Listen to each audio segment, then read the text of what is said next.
วันที่28 พฤษภาคม 2026แผนกโยธาธิการและขนส่งนครหลวงเวียงจันทน์ออกแจ้งการฉบับเลขที่4877/ยทขนว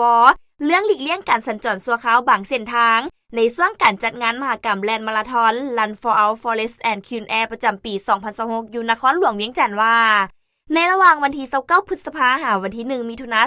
2026เริ่มแต่เวลา 8 โมงหา 23 โมงบรรดาทานผู้ที่จะสัญจรผ่านถนนเศรษฐาธิราชแต่สี่แยกไฟอำนาจวัดอินแปลงหาหอคำแม้นขอให้หลีกเลี่ยงการสัญจรถ้าบ่จำเป็น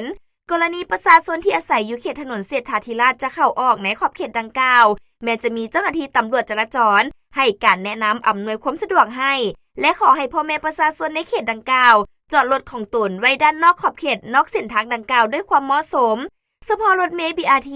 แม้นสามารถแล่นบริการได้ปกติเพื่ออำนวยความสะดวกบริการผู้โดยสารและการจัดงานมหกรรมแลนด์มาราธอนส่งเสริมการปลูกต้นไม้และรักษาสิ่งแวดล้อมภายใต้ชื่อ Run for Our Forest and Clean Air ซึ่งภายในงานจะมีการตั้งประตูโค้งและตั้งบูธการดำเนินกิจการต่างๆแม้นให้หลีกเลี่ยงเครื่องดื่มที่มีธาตุเหล้า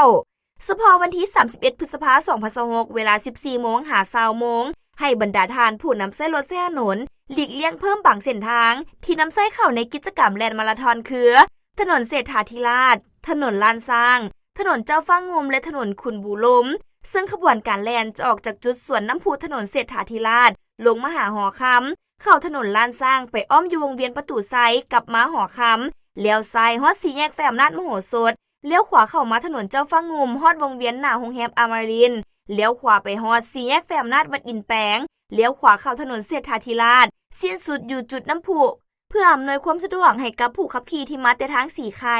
ทางดงนาทองทาง13เหนือจะเข้ามาในตัวเมืองให้นำเส้นถนนดอนจันแคมป์ของหรือถนนคุณบูลมสำหรับผู้ขับขี่ที่มีจุดประสงค์จะออกจากตัวเมืองไปทางสีไข่หรือดงนาทองทาง13เหนือให้นำเส้นถนนดอนจันแคมป์ของถนนสามแสนไทยและถนนคุณบูลมสำหรับเส้นทางที่เชื่อมต่อกับถนนเศรษฐาธิราชแม้นให้ปฏิบัติตามการแนะนำของเจ้าหน้าที่ตำรวจจราจรที่อำนวยความสะดวกอยู่แต่ละจุดตามทางขบทางแยกผู้ขับขี่รถมาร่วมภายในงานแม้นให้ไปจอดรถไว้ตามจุดที่กำหนดไว้คือ 1. จุดเดินหอวัฒนธรรมแห่งชาติเฉพาะการนำผักลาด 2. จุดแคมป์ของสวนเจ้าอนุวงศ์ 3. จุดแคมป์ของหน้าโรงแรมอมรินทร์ 4. จุดจอดรถอยู่หน้าโกดังสนามโบว์ลิ่งเก่า 5. จุดจอดรถเขตสีหอมถนนสามแสนไทย 6. จุดจอดรถสวนประตูไซ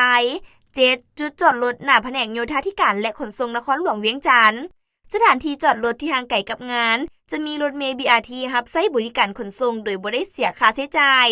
ดังนั้นจึงแจ้งมายังบรรดาทานเพื่อทราบและพร้อมกันเอาใจใส่จัดตั้งปฏิบัติตามเนื้อในข้างเทิงนี้ด้วย